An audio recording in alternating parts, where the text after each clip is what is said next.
Welcome to the Working Well podcast. I'm Tim Boris, CEO of Fresh Wellness Group. This show explores the diverse aspects of workplace health and personal performance.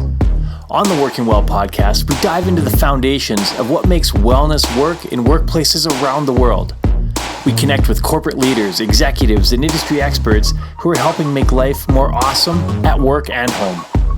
Join us to learn workplace wellness best practices, personal performance tips, and access resources to jumpstart your personal and corporate programs. Christine Dagenais is a sought-after leadership development expert, author, corporate speaker, and was recently recognized as one of Canada's top 100 most powerful women.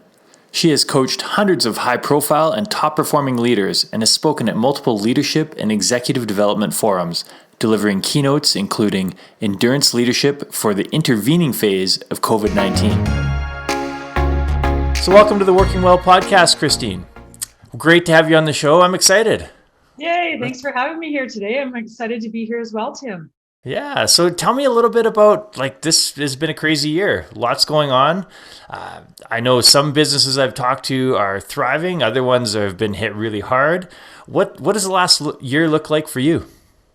Well, Tim, what I want to start off by saying is there's nothing like a global pandemic to shine a light on the importance of leadership.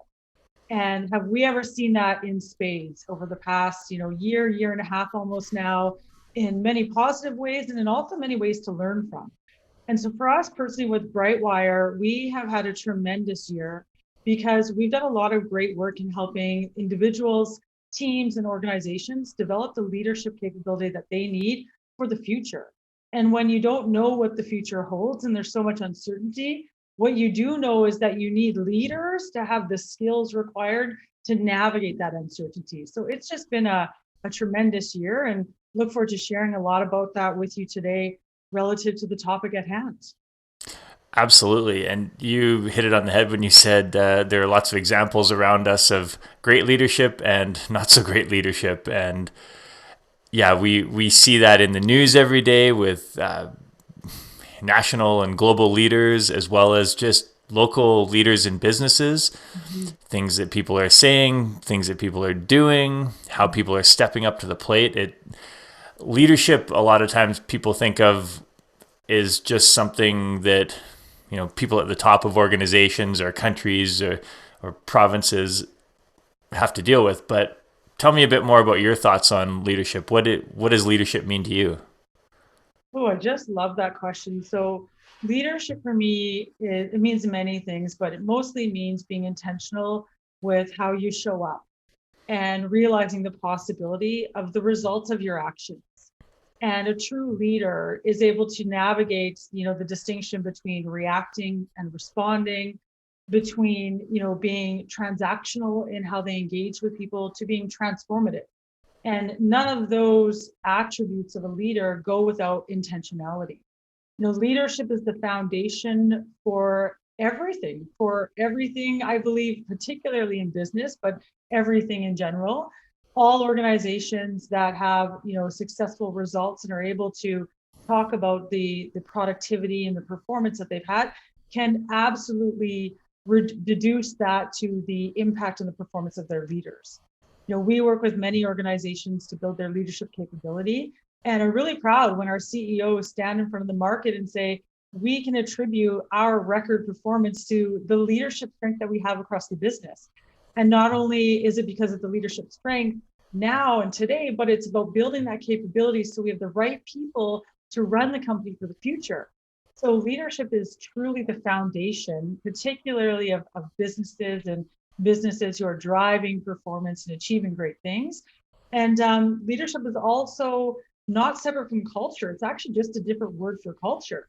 And a lot of, we have a lot of conversations about this with many senior leaders on a regular basis around, do we evolve the culture or do we evolve the leadership behaviors? And from our experience and perspective, if you focus on equipping leaders with the leadership behaviors required to be successful for that company, you will inevitably evolve the culture in parallel. And so we actually view that leadership and culture are not two separate things, and that one is really steeped in the premise of the other. It was kind of a great question. And Tim, I could talk about that one for a long time.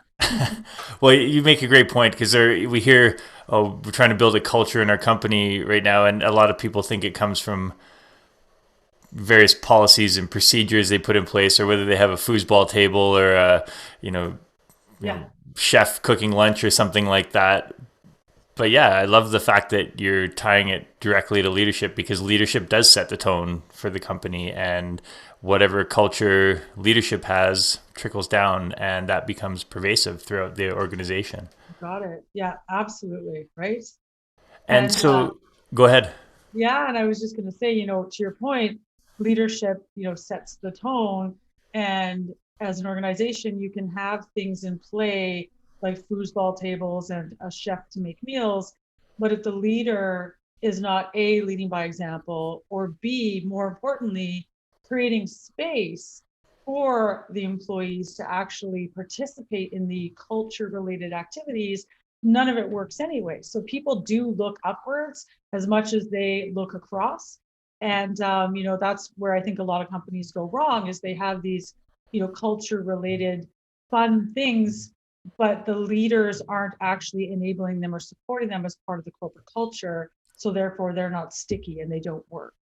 That's a fantastic segue to the next question in terms of the correlation between wellness and leadership, because we see so often in companies, at least I do in my business, companies that have wellness resources available, but employees don't feel they can use them because it's not supported by their direct leader or leadership in general.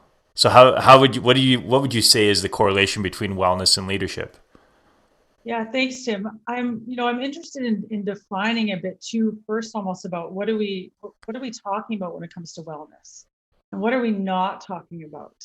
Because I Mhm. think you and I know that we're not talking about, the gym, the foosball tables, or the donut or pizza Fridays anymore. Those seem to be like things of the past, would you say?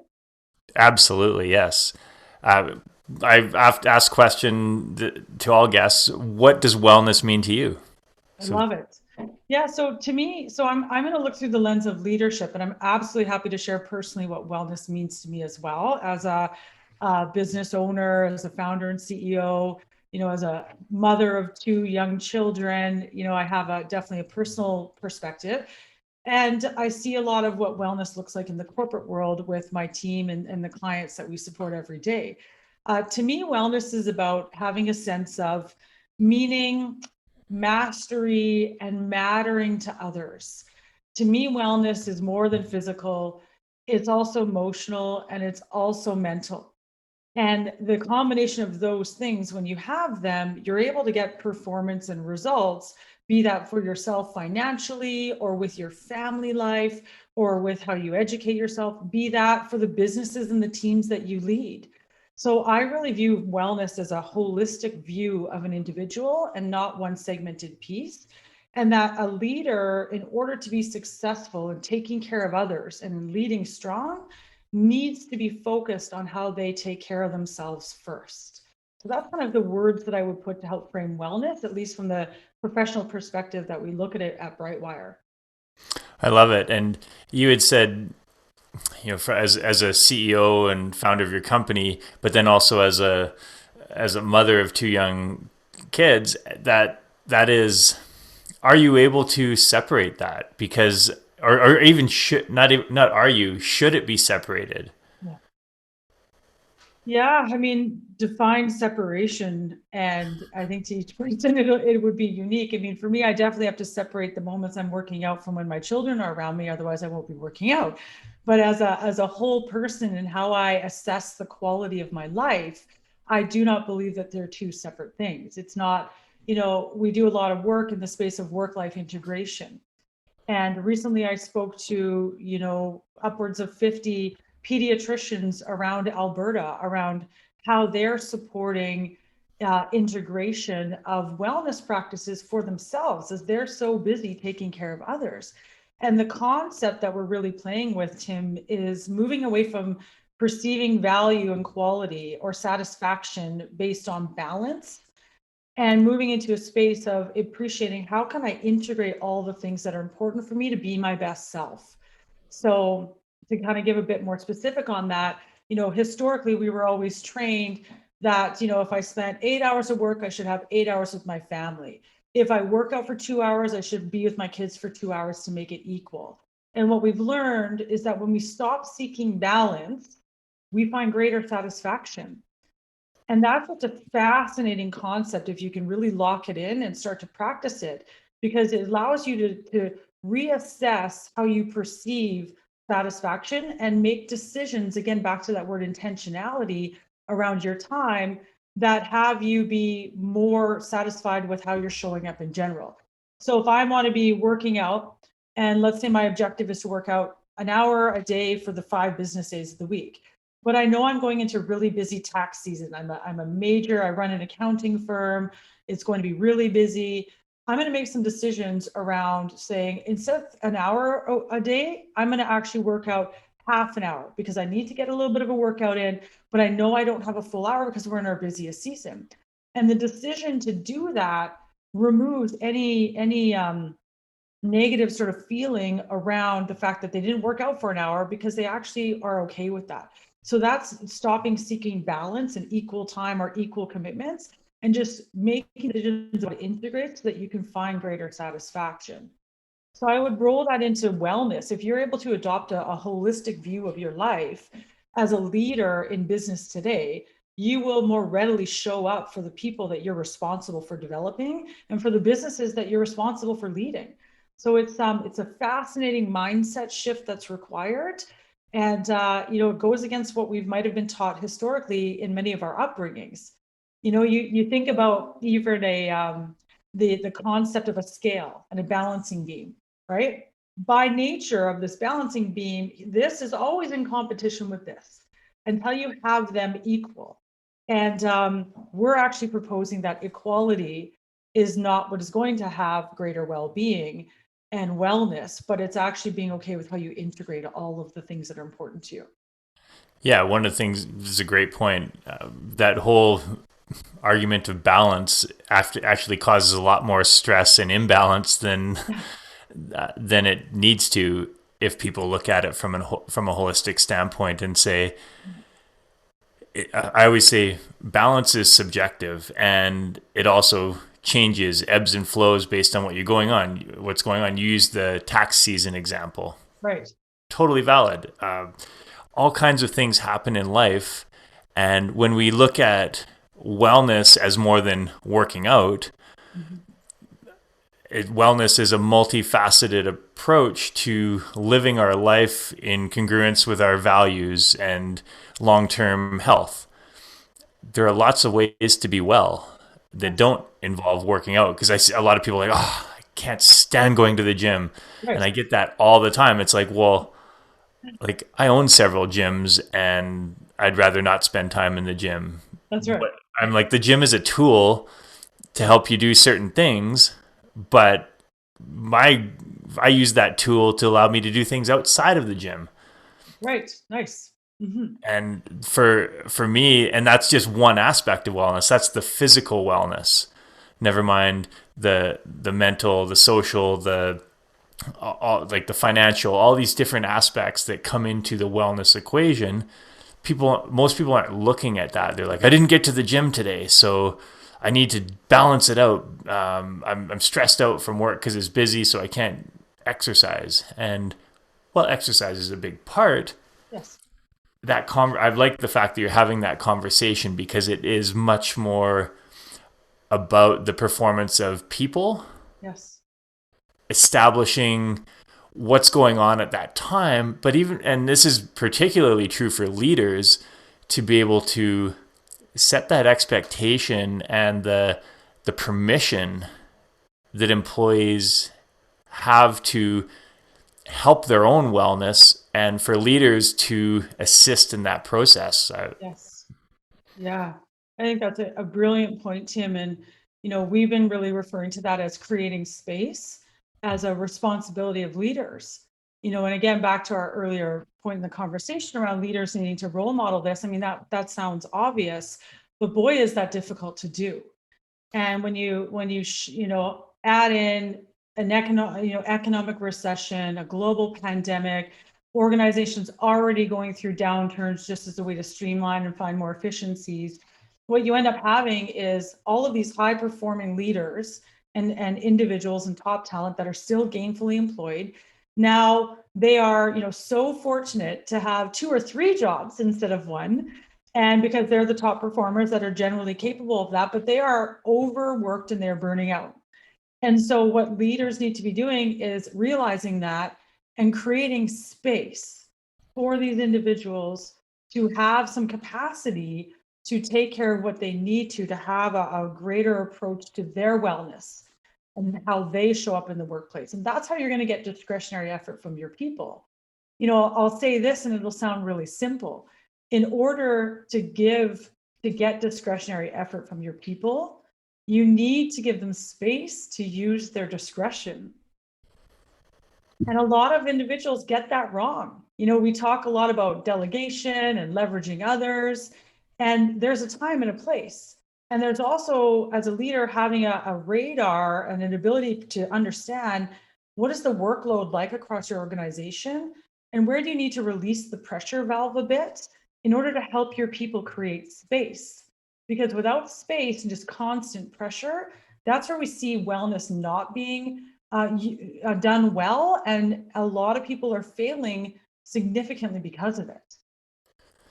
Absolutely. And would you say, especially at the executive and leadership level, a lot of the people that are there are high performers, they're driven. Would you see there's a mindset around it's just work hard, and then I'll be well at some point in the future once once I accomplish this or once I accomplish that? Yeah, I mean, there's definitely a certain driver that many of our clients have in common, and we can put a whole bunch of labels about what that sounds like. Is it type A's? Is that the top performers, top potential? The premise of always yearning for more and having a high degree of resilience and grit and tenacity is absolutely there. And what we're finding, particularly because leaders have had to show up in ways that they've never been required to do before as a result of the pandemic specifically, that the resilience reserves that these individuals, these top performers might already have naturally as individuals, they're waning. And so leaders are having to look at really creative ways on how to rebuild their resilience capacity so that they can continue to drive performance over the longer term. We talk a lot about at Brightwire, we talk a lot about endurance leadership. And at the beginning of this pandemic, Tim, I remember it was, I'm going to get the date wrong, but we'll say March 12th, March 13th.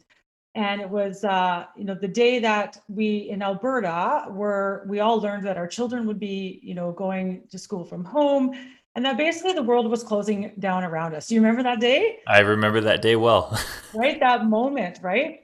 And so that night, our team got together on the phone and we said, like, team, how are we going to help our leaders and our clients right now? Because this is going to be a tumultuous time. It's so uncertain. We don't even know what we're doing here.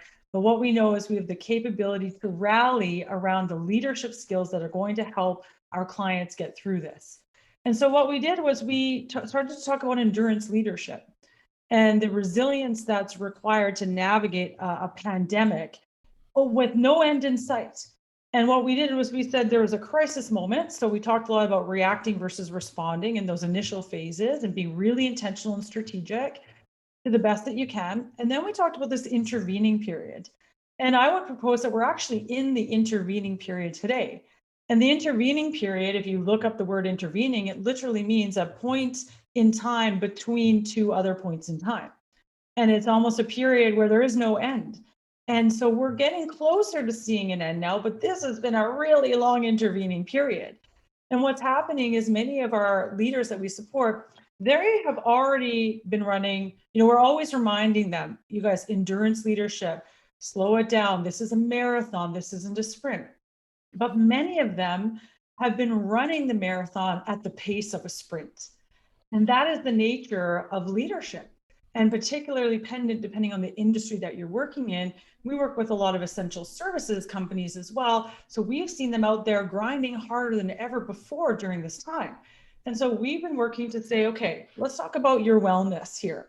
Because if you're not taking care of yourself, who can you be taking care of? And for how long are these beautiful results actually going to be sustained? And so the challenge we've given to our leaders is to say, okay, I get it. You know what? You want to run your marathons at the pace of a sprint. We know that's in you. We know that's your drive. How do you ensure that there's water stations along the way so that you can replenish? And that's been just a fascinating conversation that has resulted in many leaders doing things with greater intention and quite differently and getting really exceptional results. So yeah, I really like that. Running the marathon at the pace of a sprint. Okay. But what are you doing to ensure that there's water stations along the way so that you can replenish? That's excellent. I love it. And you talked about the healthcare side of it as well with the nurses and doctors. They're burnt out. Like we hear that burnout word all the time right now. And yeah, if there's no pressure release valve Yeah. at various points along the way, it's natural that people are going to burn out. Yeah. And as leaders, what do you see as some of the top things that leaders are doing to help their teams with that pressure release valve? So there's a lot of actually really great things going on out there, and one that I would be remiss not to talk about is building coaching capabilities. So if you think about all of the leadership skills that are available, and we could all just Google search competency frameworks and we could find all the names for things. But the number one skill that has been arguably forever, but more important than ever today than ever before, is coaching capability. So here's how coaching skills can help. If I'm a leader and I'm under pressure and stress, I have the tendency to hunker in the psychology world, we call it being in the grip. So I'm in the grip of my environment. And it seems easier and simpler for me to just take on all the tasks, take on all the responsibilities, and bear the heavy burden or the majority of the load and just do everything myself. And you can see the pattern almost occurring. Well, if I actually have to pick up the phone and I have to help Sally figure out how to do it, then that's going to take me 12 minutes, but I could actually do it myself in 7. But what happens is you're doing it yourself every time, 7 minutes going forward indefinitely. So you actually have to just invest that 12 minutes up front to develop your team so that they can own that task going forward. And so that essentially leaders and their teams can all be working at the level that they're paid to deliver at.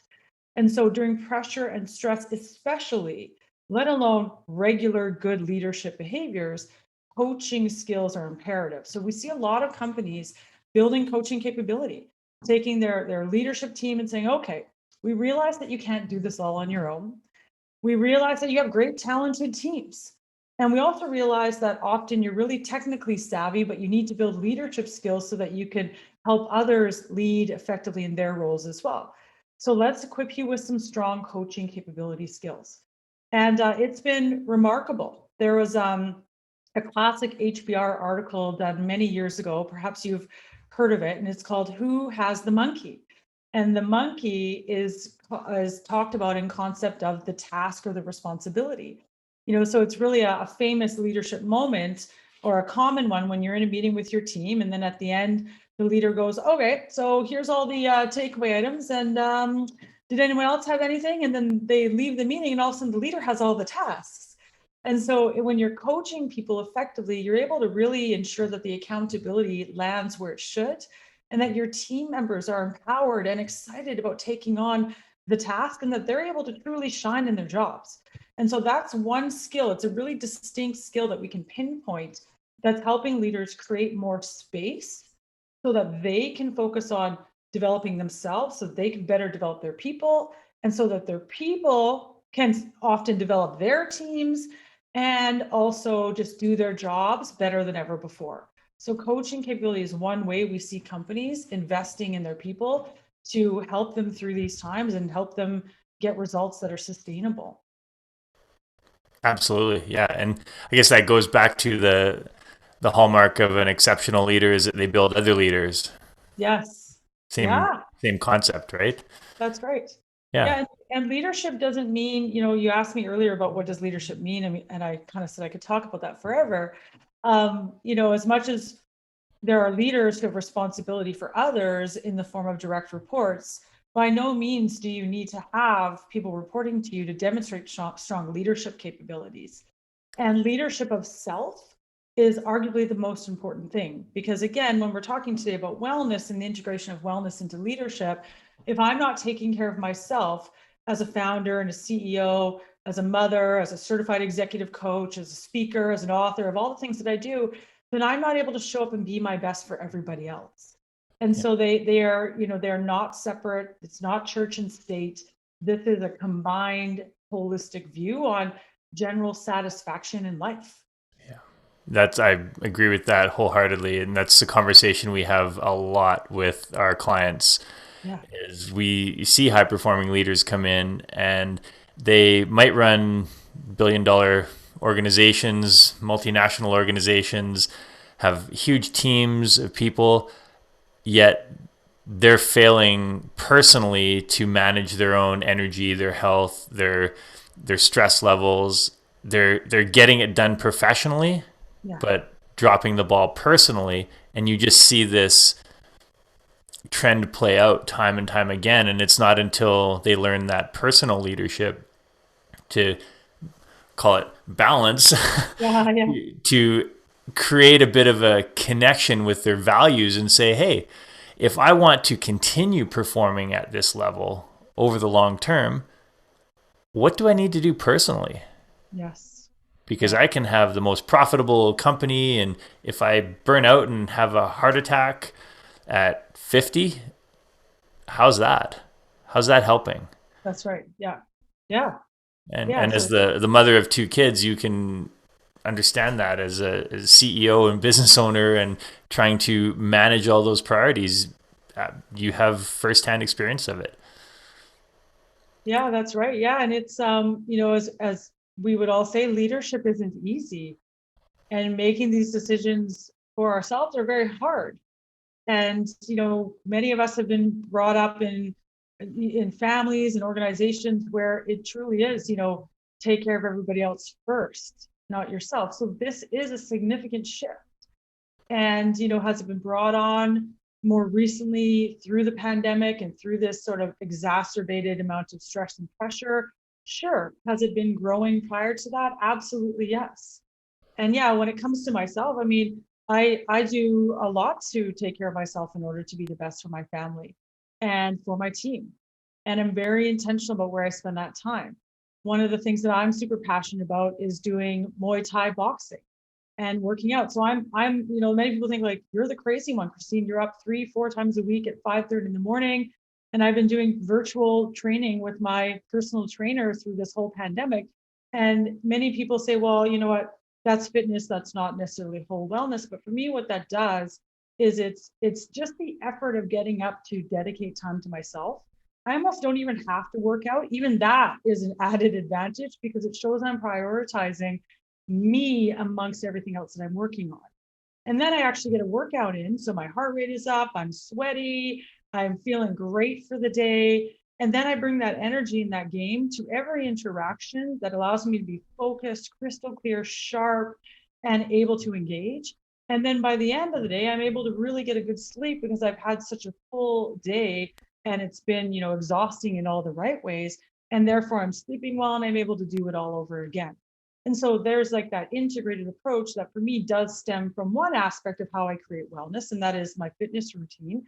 But there are many other ways that we do that.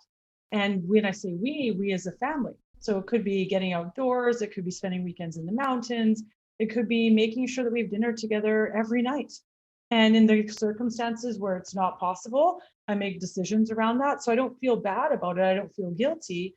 And that when I do go back out for family dinner, or whether it's 3 nights a week because it's a busy week versus 5, I'm as present as I can be, and I get to learn all about unicorn princesses. I'm like a unicorn princess expert because I'm not thinking about work. because I made the choice to go and have dinner. So again, it is about choice and how you show up. And there's many ways that I practice that in my day to day. Well, and you bring up a great point. And something that we've seen quite dramatically in the services that we provide to companies is a lot of people think there's work and then there's home life, and that what you learn at work, whether it's corporate learning programs, corporate development, leadership development programs, are all about the technical skills of work. Right. And what we have been able to demonstrate is that the skills around the personal performance, scheduling, setting priorities, understanding your values, what your purpose is, how that plays out on a day-to-day basis, having a morning routine, having an evening routine, setting boundaries for your day. These are some things that a lot of high performers take for granted. Yes. But they're not taught as part of employee development programs. Yeah. And that also brings up the point of, executives, should leaders be responsible for promoting, encouraging, supporting wellness in their teams? Where's the line between employer and employee, and how does that play out in what you've seen on leadership teams? Mm-hmm. Yeah, well, I mean, there's always the typical HR function that has the responsibility for, keeping an eye on the culture and the engagement of the organization. And, is that a responsibility? I mean, I do believe you have to have somebody thinking about that strategically. And leaders within their organizations have the responsibility to create space for people to develop, for people to take care of themselves, and for culture to occur. Again, if we go back to the concept that leadership is culture and culture is leadership, I mean, one really does fuel the other. And, leaders who realize that run their teams differently. And it's easy, again, for me to say, we have all these great wellness things and roll them out on this fancy PowerPoint deck that says you're going to get a pulse survey in 2 months to ask about your uptake. And then you leave the meeting and everyone clicks off of Zoom and calls each other, or, back in the previous days, walks out of the meeting room. And then the real meeting happens in the hallway where people are like, yeah, that's great, but yeah, no time for that. Definitely not going to do that yoga class at lunch. So the concept is you can do all these fun, great things that build culture and a sense of pride and a sense of alignment and values. And if you're not savvy enough as a leadership team to create space for your employees to enjoy those, the benefits are going to be minimal, if any at all. And so I see that made as a mistake. There's a lot of good effort, there's a lot of good intention, but there's not a lot of space created. Yeah. Yeah, I think that some of that goes back to the leadership and culture within the organization is like, it's not, there's the unwritten rules and the written rules. Yeah, and right. Yeah. As you said, like similar to the meeting after the meeting, but it's like, this looks great on paper. Not going to happen. Yeah. And then unfortunately, millions of dollars go into those really nice PowerPoint decks. Yes. Millions of dollars go into those wellness programs that, wear your Fitbit and let's see how many steps you can get. Well, guess what? I'm actually tied to my desk all day. So because I'm on back-to-back meetings. And the last time I walked around during a meeting, somebody told me it was distracting. So I'm not sure why I'm even in this corporate context, right? So it's like the reality of the applicability of the wellness strategy. I don't know how well thought out those always are. And I know that there's very smart teams of people behind these with great intentions, but from a behavior change perspective, how is consideration given to creating sort of the in the behavior change world, we would say the antecedents that will foster the behavior and then the consequences that reinforce it. So if you need to develop wellness practices, again, it comes down to leadership. How can you build the triggers or the systems in the infrastructure of the culture that promote employees to engage? How, when the employees engage, are they getting sort of a really nice remedial impact, a positive effect? And then what's the consequence? Are they being reinforced? Are they being celebrated? Is it being recognized and reported on and measured? And how is that being fed back into the system? So there's a lot of great effort here. And I think that the world of wellness is also changing. Obviously, the world of work and the future of work is changing significantly. So it'll be Everything's really changing interesting. rapidly. Yes. So it's all changing, right? So it'll be interesting to see how these continued approaches to organizational wellness and culture evolve in parallel with everything that's changed at the plate. Well, and you said it earlier too, that certain leaders provide that space. And that's why we see high performing teams and departments within a company, because that leader allows their team to create the space needed to be performing at their best, whether it's the physical, mental, emotional, social. They're providing that. And I think some of it is being able to have that filter throughout other parts of the organization. Yes. And I find that, at least from our perspective, there's not a lot of communication around those types of best practices, or even there's recognition of teams performing well, but not necessarily from a wellness or culture standpoint as much. Yeah, you might get the what have they done well, but you're not often learning about how did they do it well. What Yeah. enabled their success? And that often you can attribute that to practices and intentionality around the whole person, the whole team around wellness. When we think about one-on-one executive coaching work, we have a leadership daily log that we use with our clients. And it has things like, have I delegated and leveraged my team today? Did I influence and persuade? Did I actively build relationships? How was my communication capability today? Did I eat well today? Did I have family time today? Did I make movement and fitness a priority? And how was my sleep last night? And so it's actually a indicator system that allows a leader to take a glance at their day and look at themselves from a whole person perspective to understand how they are building the success that they achieve. We're really good in business and just grinding for results, getting results, driving forward, especially the top performers. And Tim, it's fascinating in our line of work when we can say, okay, Mr. or Mrs. Client, can you help me understand what is attributed to your success that you've achieved to date? Many of them will say, well, you know what? I'm just really good at what I do, or I just kind of landed here, or, I can roll with the punches is kind of a classic one. And there's nothing specific. So when you're able to work with a leader to say, well, what has enabled your success? And let's drill down, let's understand that higher degree of self-awareness builds greater capability and more intentionality on maybe the things that might be missing or the things that they want to do more of. So it is an extraction process. Often we take for granted that we're just good at what we do and therefore we're just going to always be good at it. And that might be what we do well, but how we do it is where the learning really takes place and where we really help many people unpack. And you used a great example of using that type of, call it, structure framework to reassess what. So you've worked with hundreds of executives over the years, and so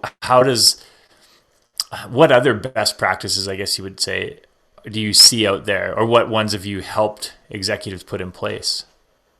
Yeah, so many. So that's one leadership inventory, daily leadership inventory tool.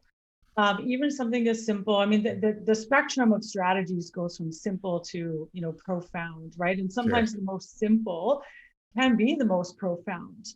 It is not uncommon in our practice where we have very senior leaders looking at us almost upset after a coaching session going, Christine, how is it possible that I am at this stage of my career and I have never learned this before? To your point, Tim, like a lot of the stuff that enables effective leadership and wellness isn't taught in school. No. You have to kind of bump along these things, or you need professionals like you and I to help you see them faster than you can see them for yourself. So again, it might be something as simple as Sunday evening, pulling up your calendar, Monday morning, Friday afternoon, whatever works best for you, and looking across the horizontal, all your meetings in place, and picking the ones that you don't need to be at and declining them or delegating them. That is an intentional effort. It is very simple. It has saved leaders that we've worked with 8 to 10 plus hours per week. Easy, every time. Because I guarantee you there's meetings in your calendar that you don't actually need to be at. And I guarantee you, if you stop to consider that, you will be able to make better decisions with your time. And I guarantee you, if you don't stop to consider that, you will just chug along your week like usual and be in a lot of meetings that aren't very productive. So just simple strategies like that. And then, all the way through to, carving out different types of business unit functions, organizational structures, enabling executive performance at the highest levels to have that cascade effect through organizations. Again, there's things that are small and incremental to the individual and bigger and more strategic to perhaps an organization and a leadership team. Absolutely. I love that. It's people, a lot of corporations tend to try and make things more complicated or think it doesn't have value unless it's got this multifaceted, 10 slide pitch deck. Yeah. Yeah. It has to be complicated. And it's like the most simple things are often the most effective, yet they're overlooked because they're seen as too simple. Yeah, I really like your point there around just simplicity and creating space and simplifying. Those have probably been, I could probably put like 10 words to our theme this year at Brightwire, at least in the past year. Two of those words are creating space and simplifying. Don't complicate. Leaders have enough, organizations have enough right now. There's so much going on. Less is truly, truly more. And we've reevaluated some of our programs and offerings and the way that we engage just to create simplification for more powerful results. And so that's another great point, Tim, and another great strategy, even as a leader, to look across your portfolio and go, what's more complex than it needs to be? And just these beautiful, healthy questions, standing from the outside at that macro level looking in, can create space organically just through the nature of curiosity. And so that would be like a strategy we would work with leaders on as well. Get curious about, are you being reactionary versus responsive? Get curious about how can you move your conversations from transactional to transformative? One of the tools we help leaders with specifically in our coaching capability program, but also in one-on-one coaching work, is asking better questions. And it sounds so simple, but I can say to you, Tim, so did you get your goals done? And you can be like, yeah, I did. I got my goals done. Well, the quality of the information I've got from that question is like a 1 out of 10. It was a closed question, and now I know you did your goals. But if I say to you, Tim, what specifically will you do to ensure that you accomplish your goals this year? Totally different question. And now I'm getting more information. I'm able to demonstrate my listening capabilities to you as my team member. I can coach and develop you. I can clarify. You're going to have a greater degree of accountability because you're articulating to me what your commitments are. And so it's a really nice leadership strategy. And we actually use like a spectrum of questions from cold to really warm. And that would be a really warm, high gain question because it allows you to get more information from the person that you're dealing with, the person on your team. So like little tactics like that, if I'm intentional about the 5 minutes I have with you, because we really believe that every minute matters, and not just meeting minutes, not just formal meetings, but every minute matters. So if I'm intentional about asking you higher gain questions, I'm going to get more out of our time together, and you're going to get more out of our time together as well. So those micro strategies that give you really macro impacts is what's super important in this business world, and what we've really been focusing a lot on creating with leaders. Micro strategies for macro impacts. Well, that's just a few of them right there. I love that. And particularly during this time of COVID, things are, I don't want to say mellowing out, but we're in the intervening period, I guess you would say. We're past the major reactionary period. Yes. But do you get a lot of, I guess, pushback from executives saying, I just don't have the time to do this. Like, it's just too much effort and work to really call it think intentionally. Do you feel people are still reactionary? Yeah, so it's changing a little bit. I mean, that's a big question. It varies by industry, by individual, by team, by company, for sure. But there is some movement happening because what we've seen is that reacting doesn't work well for the long term. And so what leaders and teams and companies have, or at least the successful ones, are getting acquainted with is building strategy with uncertainty. planning with what they have available to them, and not spending too much time in ambiguity planning multiple scenarios of possible paths that don't even happen, but really focusing on the one or two that they know are likely to be the most probable. So there's this little bit of a blend of, or sort of transition of comfort, I would say. And people are being a little bit more responsive versus reactionary in business today. Now, and that has taken some time, absolutely, for sure. The other thing I want to say about that is how organizations are developing their people. So yes, Tim, for sure, the simplification comment comes from a lot of clients going like, we don't have capacity. Like this is I can't read any more articles on LinkedIn. I can't attend any more free webinars out there. Like we are inundated with information. And so how do you access these bright minds to help them in a way that allows for very high impact in a short period of time? Low time requirement, high impact. And so that's where we really coined micro strategies for macro gains. It's the 2 minutes, the 3 minutes, the 5 minutes that you have, not the 45 minutes to 90 minutes that you don't have.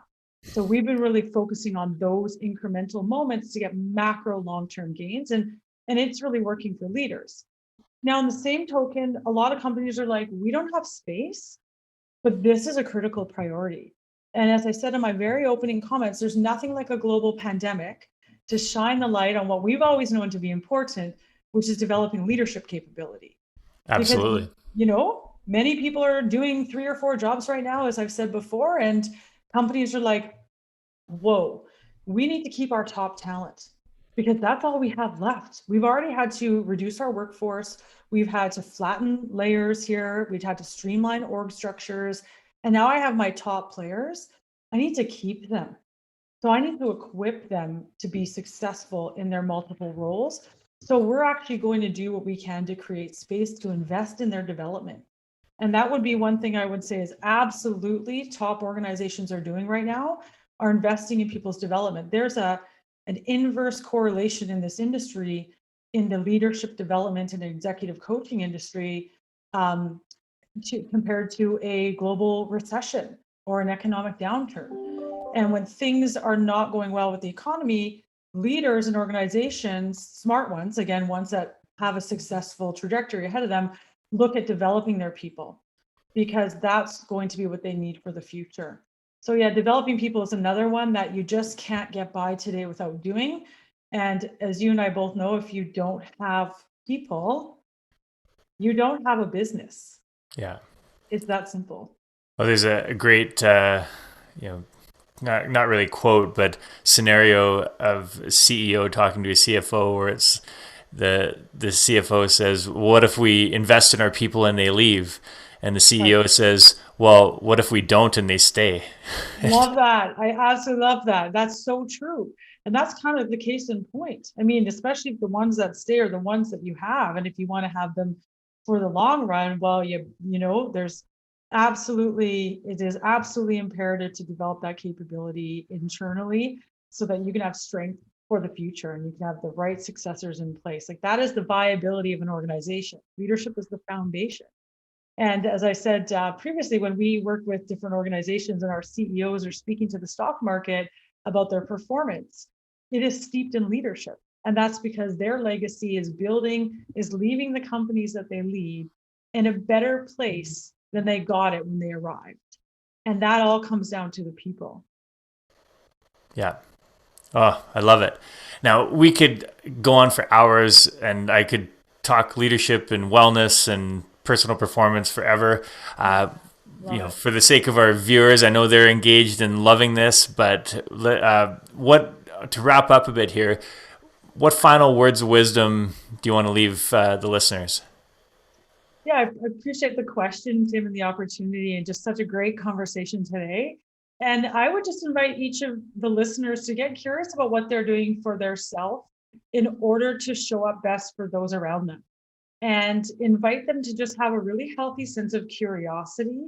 Because if you can stand back and zoom out on your day to day and shift your perspective perhaps on what's going on every moment for you every day and just kind of zoom out, you're able to see possibilities that don't previously exist.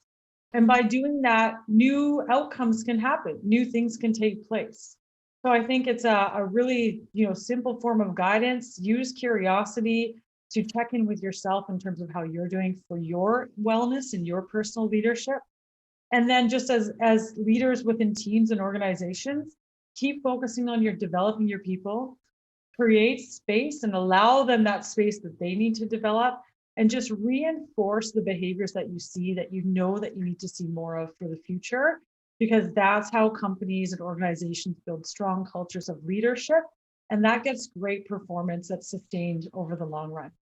So yeah, I mean, there's a lot of great things that we've talked about today, and meaningful approaches that individuals and teams can take.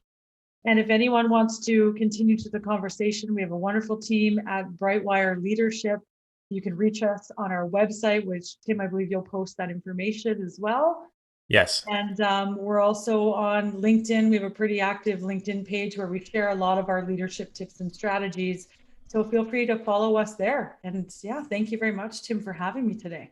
It's been awesome. I love it. And I'll make sure I post your website and the contact info on the show notes. Now, we didn't talk about it today, but you have a book. Oh, yes. Yeah. Tell me a little bit more about your book. Thank you very much. Yeah. So I did an executive MBA many years ago, and I went into the experience wanting it to be as intentional as possible. And as you've picked up on by now, intentionality is a key word for me and a value. And so after working with many executive MBAs for many years in the corporate world through different clients that we've served, what I realized was many people go and they invest in themselves in graduate level education, an MBA or not, and don't have the tools and skills to remain committed to why they wanted to do that in the first place. In semester one, it's like inundating, it's overwhelming, you're just trying to survive. By the second semester, you figured out really savvy ways just to do all the courses and take the lead on all the projects that you were already good at prior to taking the program.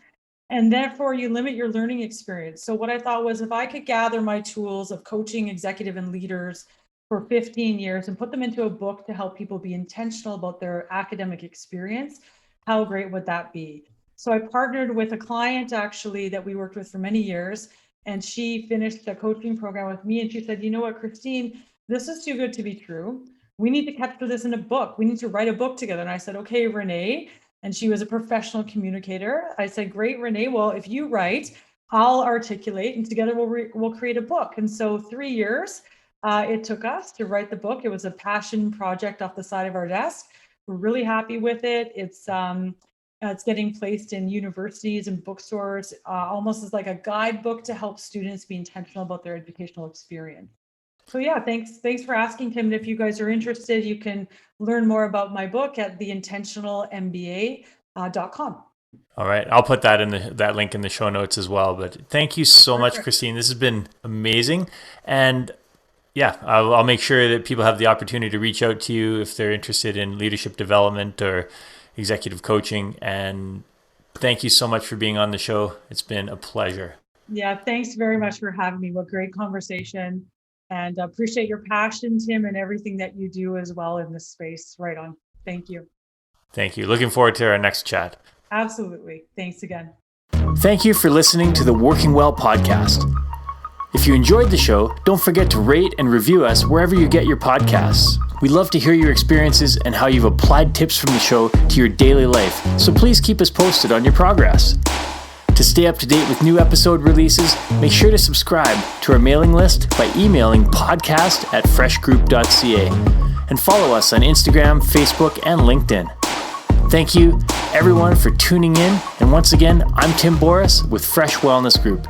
We'll see you on the next episode.